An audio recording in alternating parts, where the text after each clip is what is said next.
Bike को धक्का दे 2 kilometre पर्यंत घोषाड़ी नहीं बोलेरो।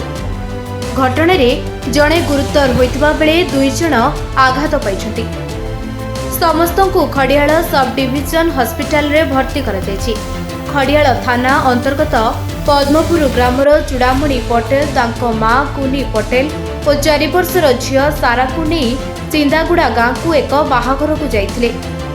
भोजी खाई फेरुथिबा बेले गडरा मुंडा केनाल छक पाखरे द्रुत बेगरे आसुथिबा बोलेरो पछपटु सेमानकु धक्का देथिला। समस्ते बाइक रु छिटिकी पड़िथिले। कुनी पटेल को गोड़ और हाथ में गुरुतर आघात लागिथिबा जणा पड़िछि। 3 जणकु खड़ियाल हॉस्पिटल रे भर्ती करा जायछि। बोलेरोटी 2 किलोमीटर पर्यंत बाइक को घोषाड़ी देथिला।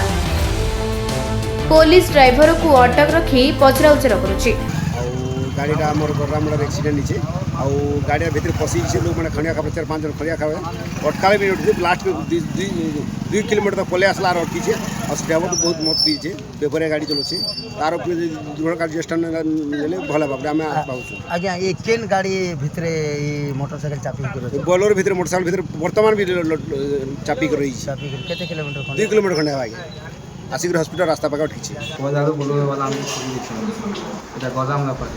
चिनागुड़ा जी तुम बिहागर आसुल तुलू आमको पजार खुली कड़िया जड़े मोर माँ हाथ में बाजि बुढ़ी बाजि आपन छुआ मो छुआ बुढ़ी बाजि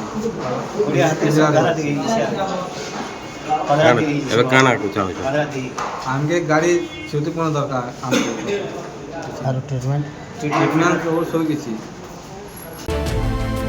नुआपड़ारू दीनबंधु छात्रिया रिपोर्ट निरपेक्ष।